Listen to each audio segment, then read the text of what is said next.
Hi good people, and a warm welcome to my channel, The Way I See It with Rachel Wainaina. Today, as you can see, I'm not feeling very happy because you know what has been going around in Kenya, the hashtag for justice for Jeff. A few, let's say like 15 days ago, Kenyans woke up to bad news that one young man jumped from the top of a 10-story building and died on the spot. And this incident happened in Kasarani, and the young man's name was Jeff. So for like 3 days or 2 to 3 days after his death, actually the family had already accepted the judgment of the police that this was a suicide. And actually they even didn't go and perform a post-mortem on this body, and the burial was arranged quite quickly, and it seemed like the police were covering up for something. We didn't have the sweet messages that we normally have from the DCI, where they go to their page and use very nice English to show us how they sent their sleuths to actually go and capture the perpetrators of a crime. Remember that a body fell from the 10th floor of a building up to the ground floor, and then the building security guards actually went and searched each house, and only one house was not opened, and nobody bothered to treat this as a potential homicide case. They quickly ruled it as a what is it called, suicide of this guy. But there have been so many gaps in this story, since of course this story involves a couple of people. According to the research that I've done, Fatso amempigia simu akamwambia atampatia kazi, so wapatane. Akapostpone kwanza hiyo kazi. After 1 week ndo akampigia simu akamwambia wa meet.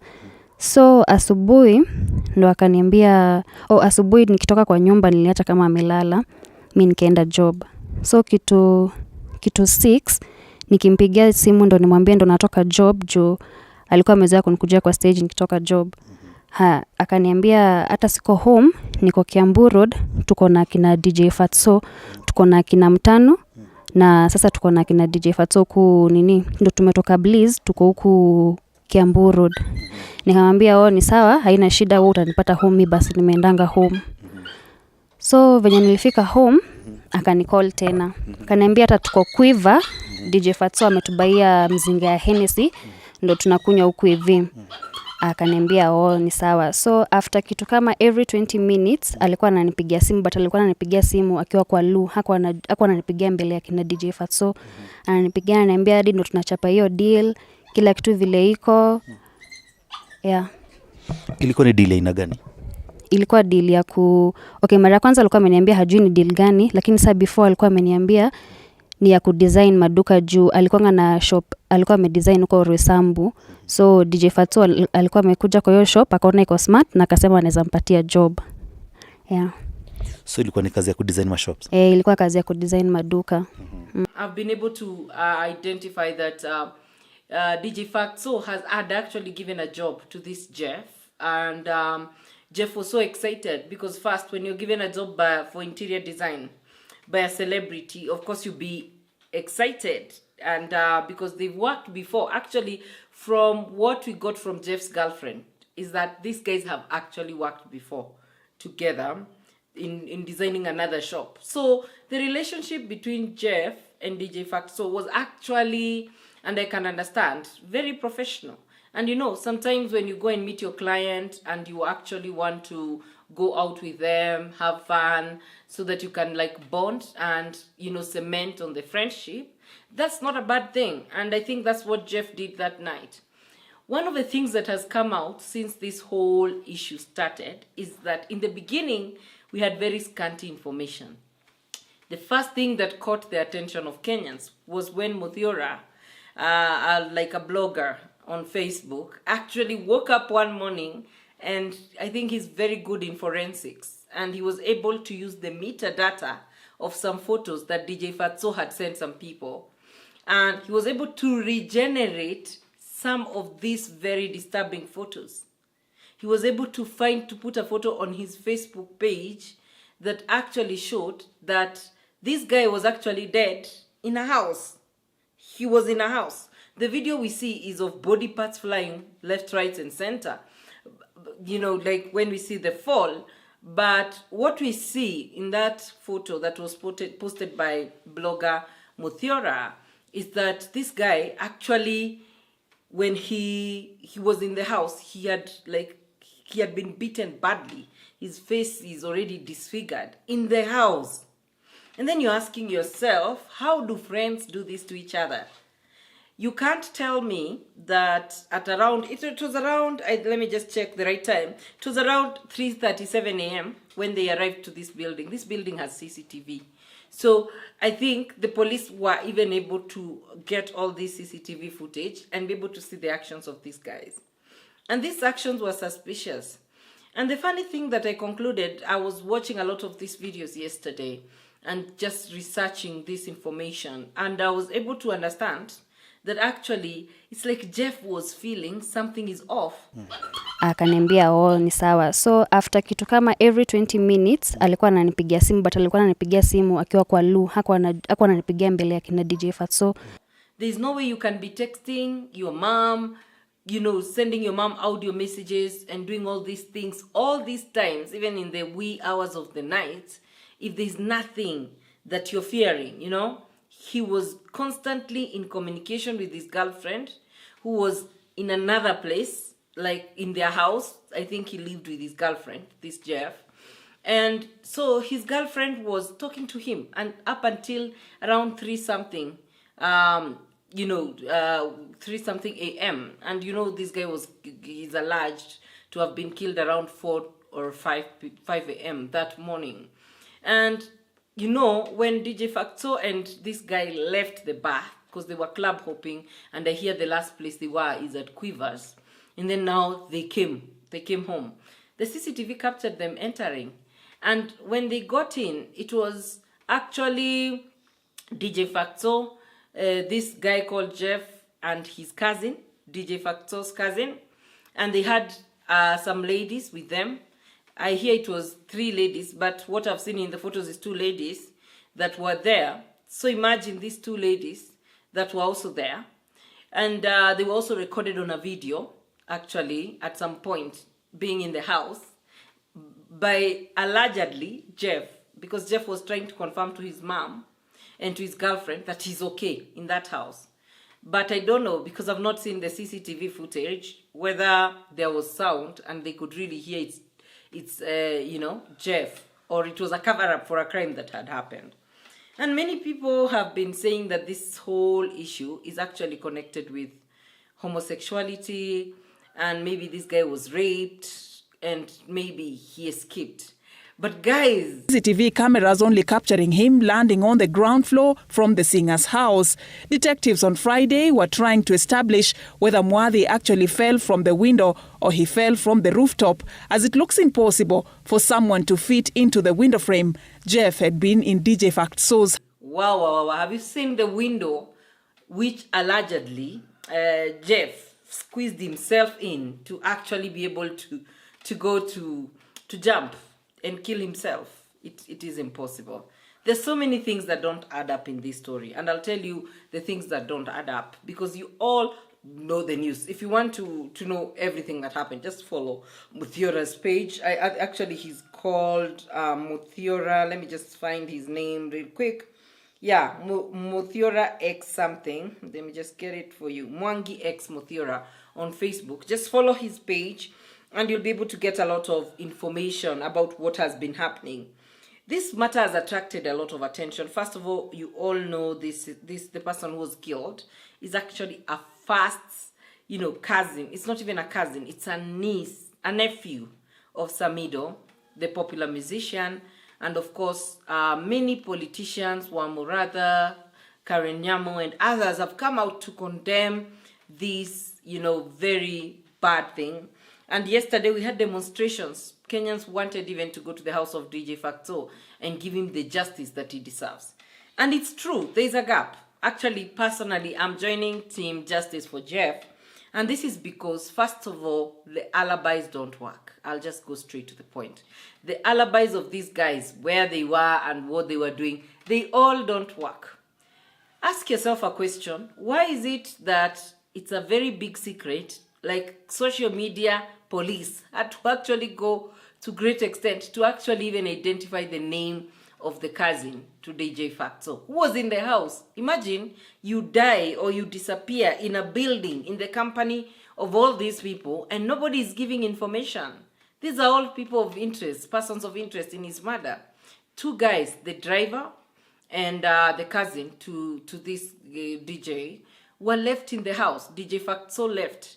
But the big question we need to ask ourselves, by the time DJ Facto was leaving, was this guy already raped and dead?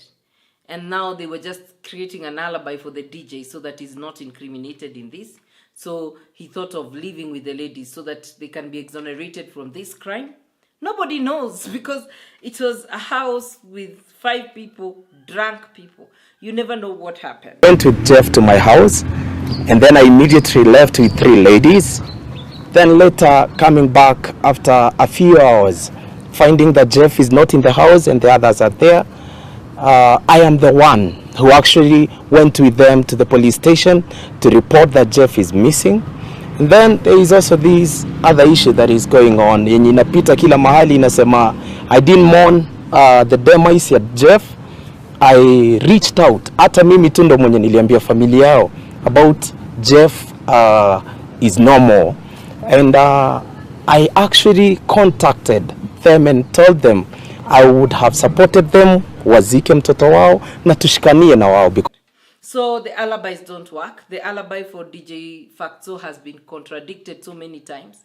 How can you say, because he was spotted back in the compound at 9 a.m.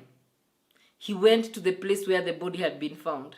How can you not know the body of someone who you call to be your friend? And now you say, I'm the one who actually went with them to the police station to report that Jeff is missing. And then there is also that at 11 a.m. is when you noticed he's missing and you went and reported to the police. That does not work. And rule number 1 of catching a murderer is that they lie. Why is he lying? Why is he lying? You know, that is the first question you need to ask yourself. The second question you need to ask yourself is, why did he not go to drop Jeff? Because clearly Jeff was missing his girlfriend and he needed to go home. So why go drive your car? Remember, DJ Facto was brought in being driven by a driver in his car. But when he took these girls out so that he can escort them to go home, he opted to drive the car himself, leaving the driver behind and his cousin.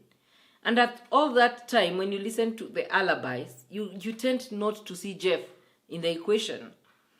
But guys, have you also seen the other part where the driver and Jeff's cousin were actually captured in the CCTV cameras going down the building? Now before the body fell, they were captured by CCTV cameras going down the building, standing exactly where that body fell, staying there and like sort of scouting that location.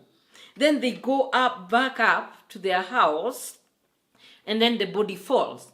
And when the body falls, the security of the building didn't know from which house this body has fallen. So they ordered all the tenants and everybody in the house to actually, open their houses for scrutiny, and they went house by house asking people whether they've lost anyone. So people are checking up on their people, and they were saying, we've not lost anyone. But the only house which was not opened is the house that belonged to DJ Facto.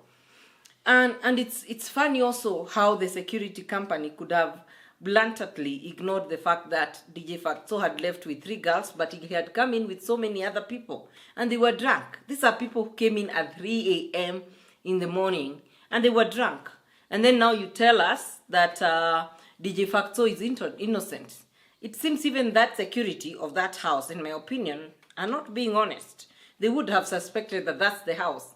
If you come in with, drunk at 3 a.m. in the morning, you go in, only 3 people come out, or, out of the 7 who came in 2 cars, and then you knock all the other doors, you still know that there are 3 people who are inside a particular house because you are on CCTV, 24-hour CCTV surveillance, unless the watchmen were sleeping or something. But they should have been able to quickly go back to the CCTV footage to establish all these things, to see these guys talking, and to know that when you go to each house, you're able to see that these people are not there. So that means they could be in the house that was not opened. Now, what happened is ruling this thing as a suicide because, we are told DJ Facto went at around 11 to report this missing. And I hear there's this lady, one of the ladies who was in that house. Hiyo siku vile nilienda job, msichana mwenye anaitwa Mutanu ndo alinipigia simu. Akaniuliza, umeona Jeff? Nikamuuliza nimeona Jeff na nyinyi ndo mlikuwa na yeye. Who was actually communicating with Jeff's girlfriend. She was telling her to wait, they are going to the police, she's going to be told, and she gave her so many false alibis. So her alibi also does not add up. Guys, then I came to realize that there's another guy who was also a friend of DJ Facto. I think his name was, let me just check, Eric Mathenge, who died last year in July. He was also in DJ Facto's team. Guys, guess the cause of death. He fell from the 5th floor of a building in Githurai. Is there anything hidden in all these things that are being actually said here? Personally, I have no problem with people having their own sexuality and practicing whatever sexuality they want. But whether you're gay, whether you're straight, I don't care. Nobody deserves to be raped, and nobody deserves to be treated like this, raped and killed at their young and prime age just because they trusted somebody as their friend. And we can all read in between the lines and see that Jeff did not actually commit suicide. That's the thing. He did not commit suicide.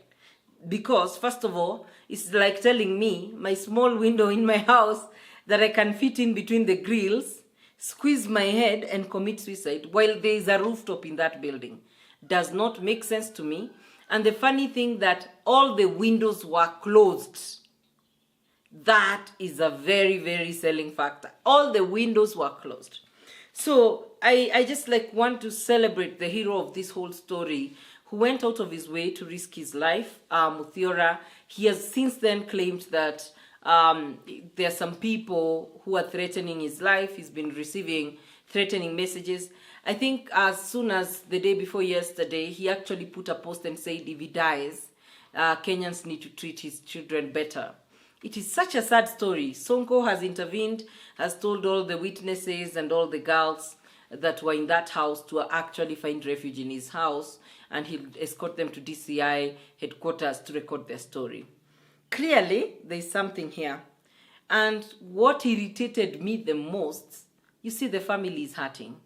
You kill their child, and then you have the guts to go and stand in front of a live audience and give a press conference. Who does that?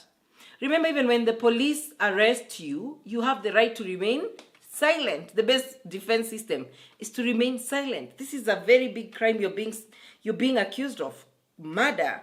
And then you want to go and give a statement. That guy in that statement looked totally guilty. He was when even he was talking and saying... There's also this other issue that is going on. Yenye inapita kila mahali inasema, I didn't mourn the demise of Jeff. I reached out. My friend, he didn't even feel emotional. We're not stupid. He didn't feel emotional. He was just looking into himself. He was just exhibiting total ignorance and arrogance. And why is it that other people who commit such crimes are arrested immediately?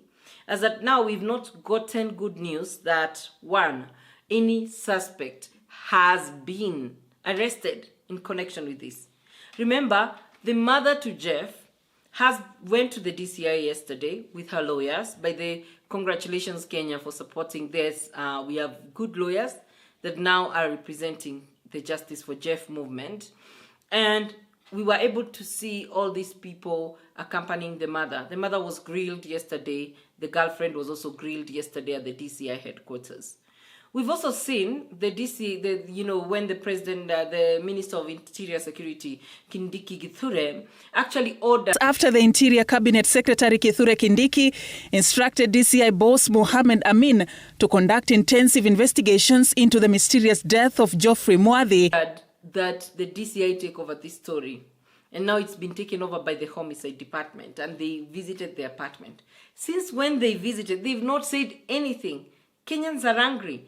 And I'll tell you one of the three things that will happen. All these people, if the police does not follow the right way and give justice to Jeff, these people will end up in bad place. Because from the way I'm looking at the attitude on social media and everywhere, these guys are just waiting for DJ Fatso to actually come out. And these guys will trauma him. I swear, they will kill this guy. They will kill him. They might even target these other guys. So it's very important, as much as we are continuing to push for justice for Jeff, let DJ Fatso actually also provide enough information and be, even about his cousin and about these other people they were with, because sincerely speaking, I think he's a very selfish man. If he was there when this guy was killed... Ladies, then later coming back after a few hours, finding that Jeff is not in the house and the others are there, I am the one who actually went with them to the... He framed the two guys who he left behind, that being his cousin and his driver. And very soon, if those guys go missing, it will be very hard to put this DJ Fatso to the dogs, because he'll say, I was not in the house. Because the timings, one of the most contradicting things that has come out of this is timing. Nobody knows the exact time, actually, that Jeff died. So the CCTV building shows that time when he fell. But what we are not sure about, when he fell, we know. But when he died, did he die an hour before? Is this a cover-up? Is the photo that Muthiora showed, is that a true photo? Because he said this DJ Fatso was sending it to different groups, and then he deleted it for all. Do you think that time, by that time he was sending that photo around 3-something to 4 p.m., that guy was already dead? And I'm also shocked to read something here. I had not read about this, so I'm just going to, let me check it quickly and tell you. They say that around 4:54 a.m., he called his mother. Actually, he video called his mother. His mother answered the call, and Jeff said, Mom. But a network glitch disconnected the call. So that's the last person he called. And at 5:40, you see this is 4:54, an hour later almost, at around 5:40 a.m., Fatso's cousin and driver were captured by the CCTV camera on the ground floor parking lot, looking around suspiciously. One of them opens the bathroom, makes a phone call, and that lasts a few seconds, and then both of them leave the place. So where are the phones of these guys? If they made a phone call, who are they calling? Because this is how the DCI go around looking at things. But because of this wait time, people tamper with evidence. But I'm sure the DCI, if they're able to capture that phone, they're able to get back all this information. And then at 5:49, you see this is 5:47. At 5:49, Fatso's cousin and the driver start live streaming. They started live streaming. Can you believe this, guys? They went live to cover up. Yeah? So the live stream lasted around 10 minutes. And at around 6 p.m., Red Hood security guards ordered all houses opened. So that means this guy is alleged to have died between 5:49 a.m. to 6 a.m. But he could have died earlier based on all these lies that are going around. Now, what is the conclusion of all this matter? I think if the DCI want to find this, the DCI have captured the most wanted criminals in Kenya. They can do this if they are being sincere and they use all the tools at their disposal, including fingerprints, everything they have at their disposal, they'll be able to catch this guy and they'll be able to charge him. Secondly, I wonder why nobody has been arrested. Surely, by now, we deserve to have like all those guys, anybody who knew about this thing, arrested and being grilled at the DCI headquarters so that their statements are officially taken down, because the more you take after a murder is committed, the more you give people time to cover up. It's not all about Jeff. It's about many other young men who cannot trust other young men or other men to even work with them, or women who cannot also trust other people to work with them. It's about the issue that we are all living in a very risky Kenya. If we don't give justice to Jeff, who knows who will be the next victim tomorrow? It could be your child. You know, it could be your relative. It could be somebody you love.